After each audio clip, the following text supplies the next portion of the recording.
Hello everyone, welcome to today's lecture in the course Remote Sensing Principles and Applications. In this lecture, we will be talking about the basic class in remote sensing which helps us to define the various energy quantities.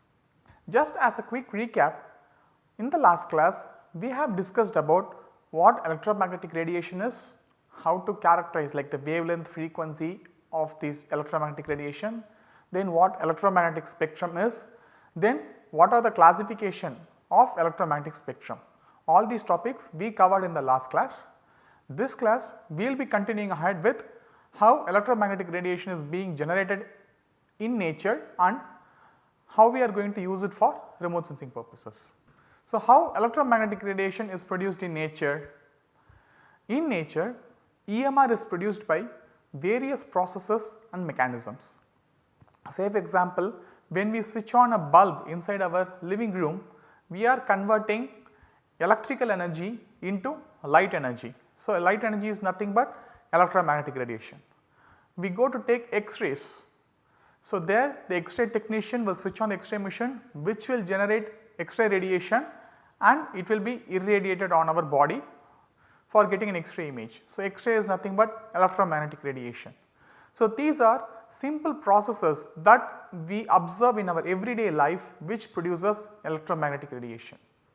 In addition to these, all the natural objects surrounding us including our own body emits electromagnetic radiation continuously because of the internal temperature we have or the internal energy we possess. So, electromagnetic radiation is naturally being produced by all objects and this is what we are going to use for our remote sensing needs. Say for example, sun by virtue of its energy content and temperature emits EMR which reaches the earth surface and drives various processes on the earth surface.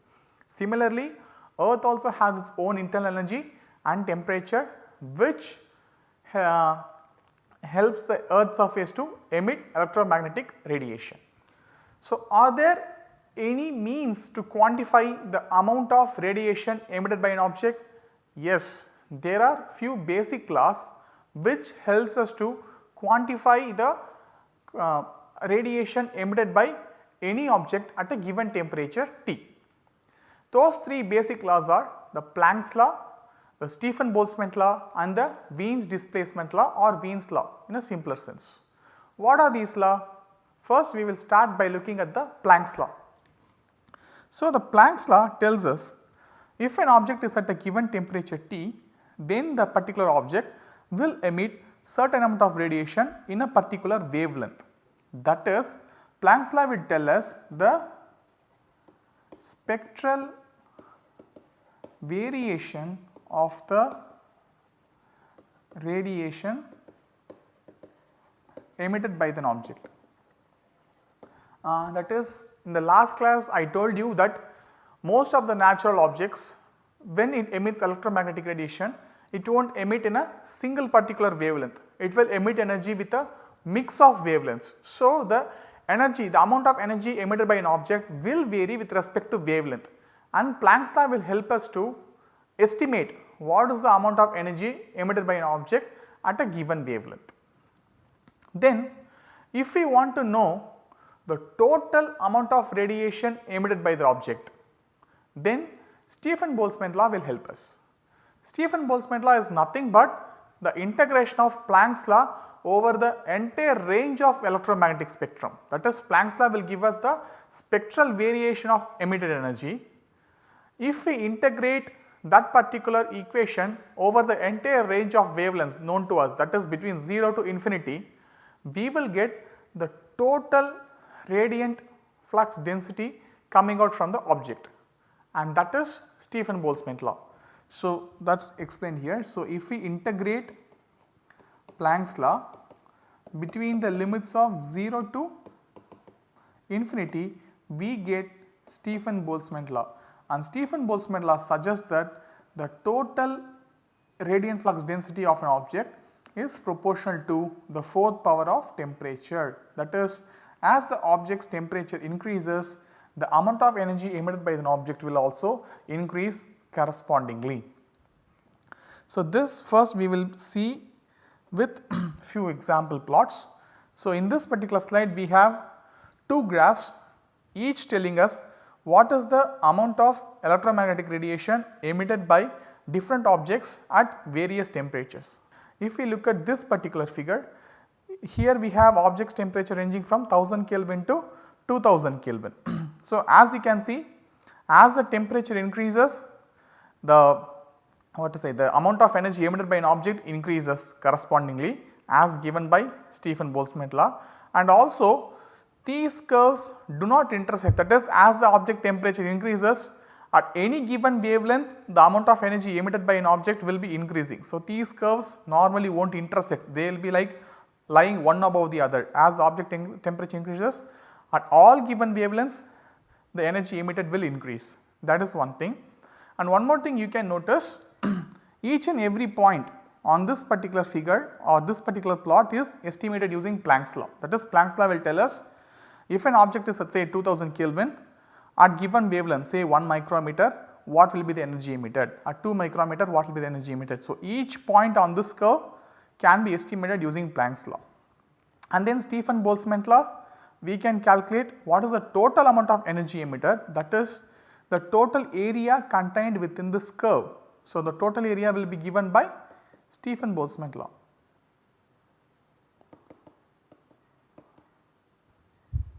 Then again, if you observe these figures, we can note that for each curve there is one particular wavelength at which the peak emission occurs.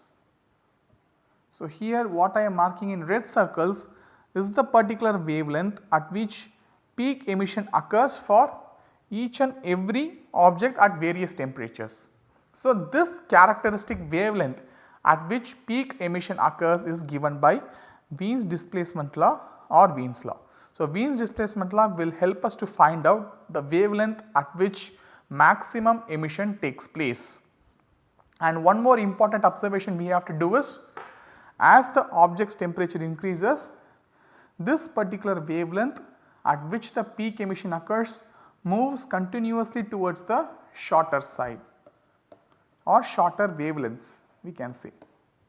So, as the object temperature increases, the wavelength at which the peak emission occurs will be moving continuously towards shorter wavelengths. So, the few important observations I am just summarizing it again. For object at two different temperatures, if we plot these Planck's equation as like graphs, then those two curves will not intersect with each other. That is, for any given wavelength, the amount of energy emitted by an object at a higher temperature will always be higher than the energy emitted by object at lower temperature. These curves will not intersect. Then the total area contained within this curve will increase when the object's temperature increase. Then there is a particular characteristic wavelength at which peak emission occurs. As the object temperature increases, this characteristic wavelength will shift towards shorter side or shorter side of wavelength. So, this is like the major observations we have to do with respect to these laws, and here in this slide I have given the basic equations for the three laws. So, the first one is the equation for Planck's law, second one is the equation for Stephen-Boltzmann law, and third one is the Wien's displacement law. So, lambda m is the maximum amount of the wavelength corresponding to the peak radiation coming out from an object is given by A by T, that is all. From the three laws, we are able to find out what is the energy emitted by an object, that is spectral variation of energy, what is the total amount of energy, and what is the maximum, what is the wavelength at which the maximum radiation is emitted. Is there a way to find out the energy emitted corresponding to that particular peak wavelength? Please pause the video for a few seconds and think over it. That is, how to find the maximum amount of radiation emitted by an object corresponding to the peak wavelength of emission. Please pause the video for a few seconds and think over it. The solution to this particular question is given in this slide. That is, you have to substitute Wien's displacement law in Planck's law. That is, Wien's displacement law will give us the wavelength at which peak emission occurs. So, if we can substitute this law into Planck's law and solve the equation, we will get the energy emitted by an object at the wavelength of peak emission, that is lambda max. At lambda max, what is the amount of energy emitted by an object. So, this equation also will take form very similar to Stefan-Boltzmann law here,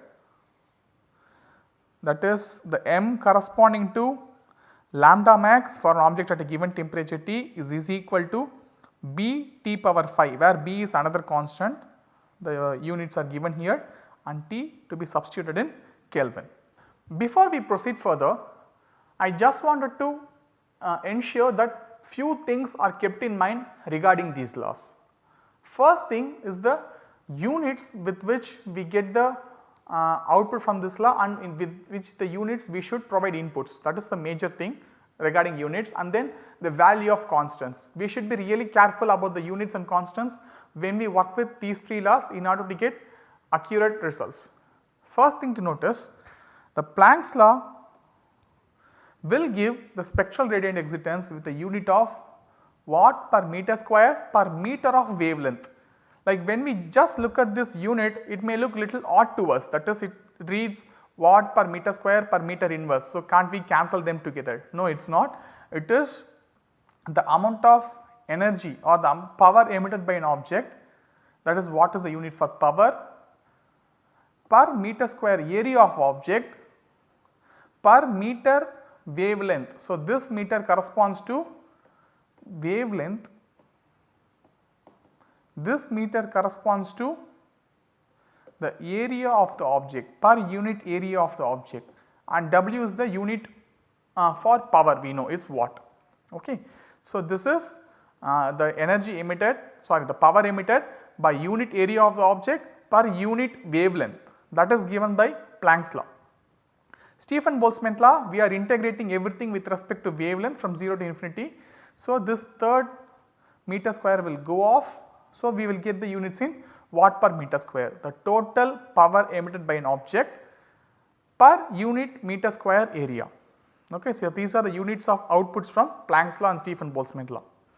And the one more thing we have to note carefully is all the variables that we substitute in these 2 equations must be in their SI units, that is wavelength should be substituted in units of meters, temperature should be substituted in the unit of Kelvin, and so on. So, everything in this particular equation has to be done in their SI units only. So, normally in the last lecture when I introduced you to electromagnetic radiation, I said for remote sensing purposes we will not use the unit of meter to denote wavelength, we will be using nanometers, micrometers, or even centimeters for microwave and so on. But when we substitute those values in these equations, we must substitute in units of meters for us to get accurate results.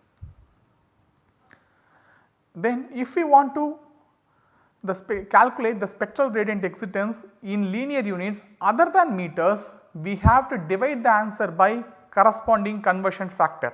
That is, by normal convention we will be interested to calculate what is the power emitted by an object per unit micrometer wavelength or per unit centimeter of wavelength rather than a meter of wavelength.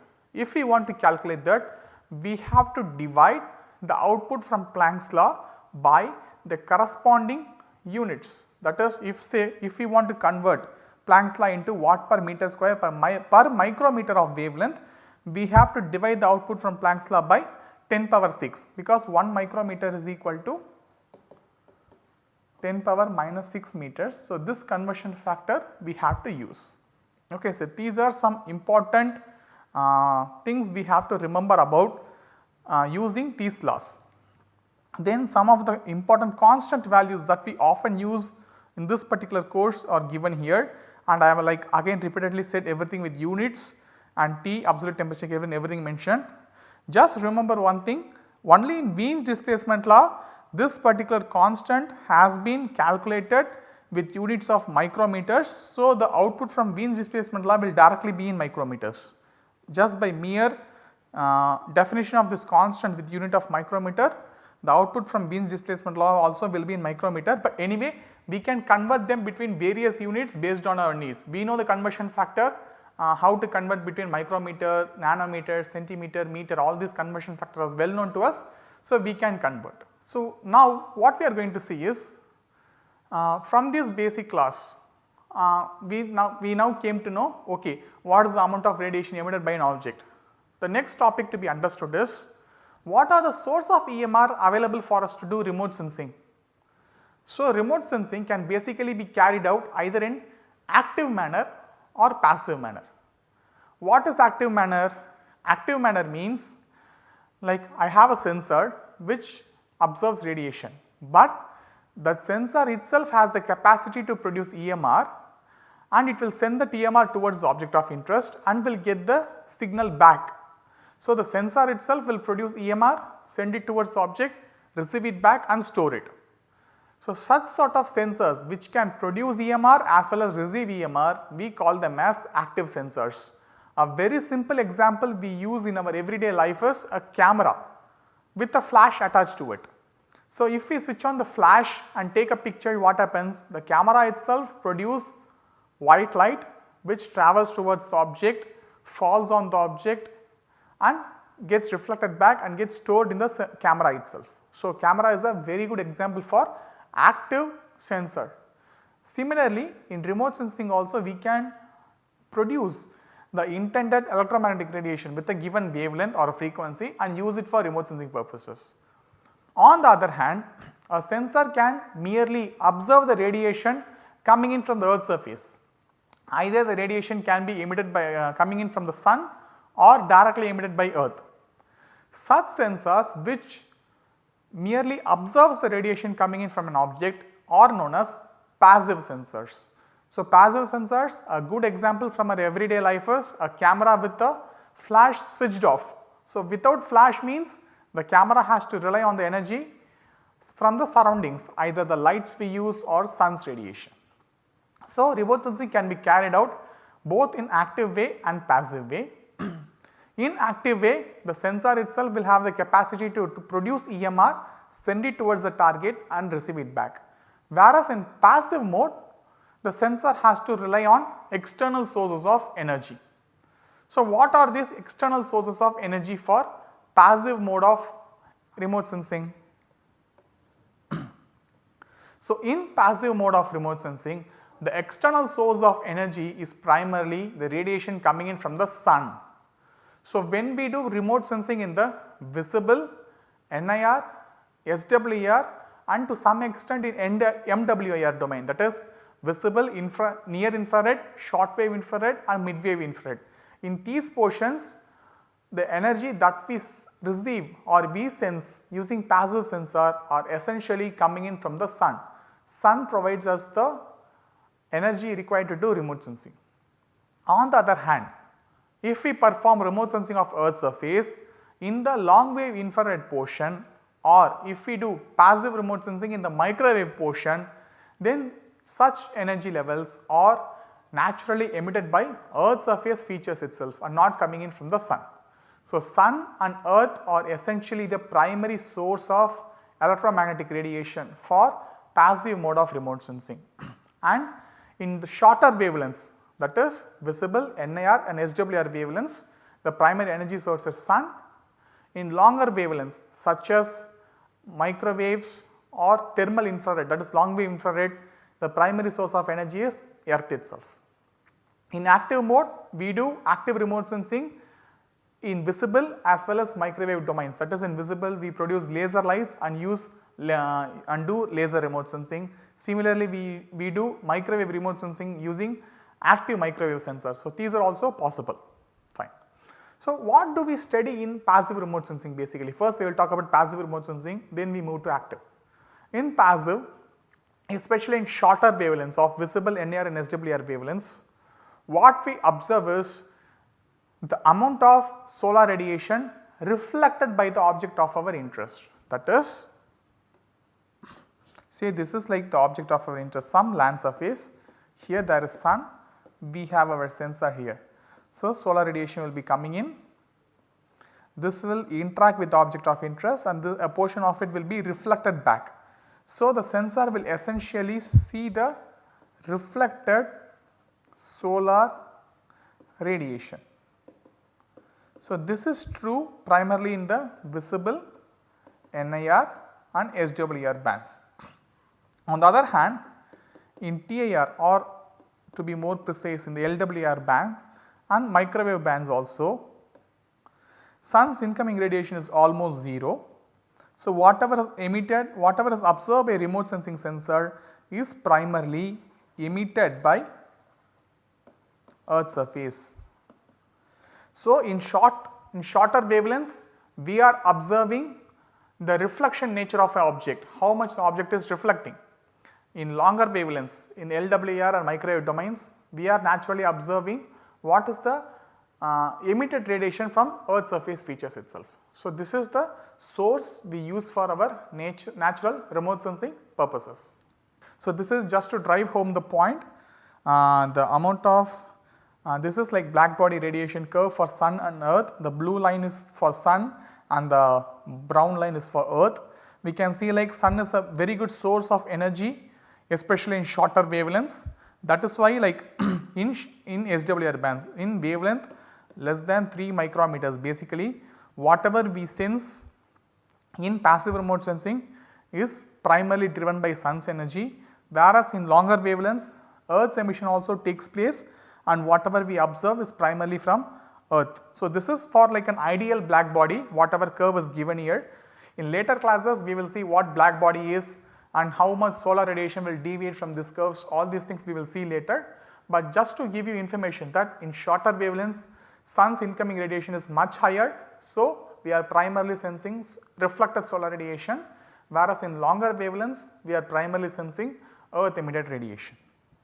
So, this is again gives you the emitted energy by sun and earth at longer wavelengths, that is here the x axis is in millimeters, it goes all the way up to 1000 millimeters. So, this is like just the Planck's law plotted for different variation for temperature corresponding to sun and earth. Like roughly we assume sun to be at a temperature of 5800 Kelvin and earth we assume to be at a temperature of 300 Kelvin, and I plotted these curves just to give you like some information about what is the amount of radiation coming in from these objects.